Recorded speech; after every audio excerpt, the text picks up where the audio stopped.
യാത്രാ അപ്ഡേറ്റിലേക്ക് എല്ലാവർക്കും സ്വാഗതം.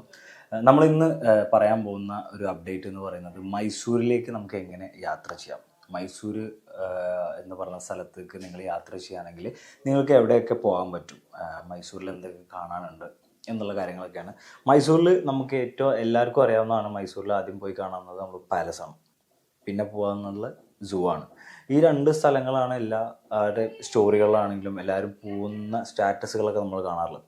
അതുപോലെ തന്നെ മൈസൂരിൽ കാണാൻ പറ്റുന്ന ഒരു സ്ഥലം എന്ന് പറയുന്നത് വൃന്ദാവനാണ്.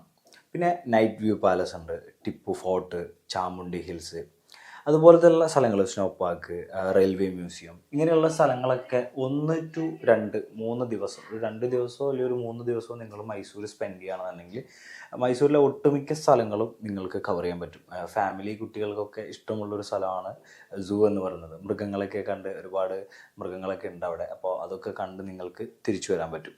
അതുപോലെ തന്നെയാണ് നമ്മുടെ ബൃന്ദാവനും, അതുപോലെ തന്നെ മൈസൂർ പാലസ് നമ്മുടെ ജീവിതത്തിൽ ഒരിക്കലെങ്കിലും അവിടെ പോകണം. ടിപ്പുവിൻ്റെ കൊട്ടാരമായ മൈസൂർ പാലസൊക്കെ കണ്ട് മൈസൂർ പാക്കൊക്കെ കഴിച്ച്, മൈസൂരിലെ സ്വീറ്റ്സ് എല്ലാവർക്കും ഭയങ്കര ഇഷ്ടമാണ്. നമ്മുടെ നാട്ടിൽ നിന്ന് ഏറ്റവും കൂടുതൽ നമ്മൾ ഭക്ഷണമൊക്കെ കഴിച്ചതിന് ശേഷം നമ്മളൊരു മൈസൂർ പാർക്ക് വാങ്ങിച്ച് കഴിക്കുന്ന ആളുകളാണ്. ഓക്കെ, മൈസൂരിൻ്റെ ഒരു പ്രത്യേകത എന്ന് പറഞ്ഞു കഴിഞ്ഞാൽ മൈസൂർ ഒരു സെൻട്രൽ ഹബ്ബാണ്. മൈസൂരിൽ നിന്ന് നമുക്ക് ഒരുപാട് സ്ഥലങ്ങളിലേക്ക് സ്പ്ലിറ്റ് ചെയ്ത് പോകാൻ പറ്റും.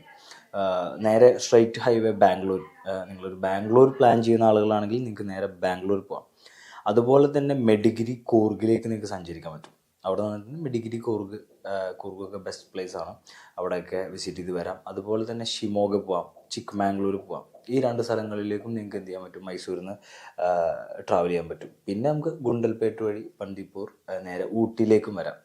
അപ്പോൾ മൈസൂർ ഒരു സെൻട്രലായിട്ട് പറയാനുള്ള കാരണം ഇതാണ്. അപ്പോൾ നിങ്ങൾക്ക് അവിടുന്ന് നിങ്ങളുടെ മൈൻഡിൽ എന്താണോ തോന്നുന്നത്, നിങ്ങൾക്ക് എവിടെയാണോ ഈ ഒരു സ്ഥലങ്ങളിൽ നിങ്ങൾക്ക് എവിടെയാണോ പോകാൻ തോന്നുന്നത് വെച്ചാൽ അവിടേക്കൊരു ഈസി ആക്സസ് നിങ്ങൾക്ക് മൈസൂർ പോവുകയാണെങ്കിൽ കിട്ടും. നമ്മൾക്ക് കേരളത്തിൽ നിന്നിട്ടും ഏറ്റവും ബെസ്റ്റായിട്ട് പോകാൻ പറ്റുന്ന സ്ഥലം മൈസൂർ തന്നെയാണ്. നമുക്ക് വയനാട് വഴി കയറി ആ ഒരു ബന്ദിപ്പൂർ ഫോറസ്റ്റ് ഒക്കെ വഴി പോകാൻ പറ്റുന്ന ഒരു കാടൊക്കെ എക്സ്പീരിയൻസ് ചെയ്ത് ആനകളെയും മാനിനെയും ഒക്കെ കണ്ട് നമുക്ക് എന്ത് ചെയ്യാൻ പറ്റും, പോകാൻ പറ്റും.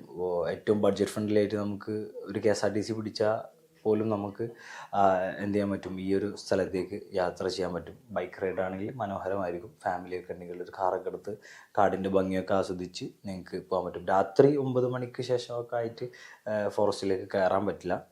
പക്ഷേ രാവിലെ ആണെങ്കിലും ഒരു ഈവനിങ് ടൈമിലൊക്കെ സഞ്ചരിക്കുകയാണെന്നുണ്ടെങ്കിൽ അതിമനോഹരമായിട്ടുള്ളൊരു യാത്രയായിരിക്കും മൈസൂർ അനുഭവം നിങ്ങൾക്ക് ഉണ്ടാവുക.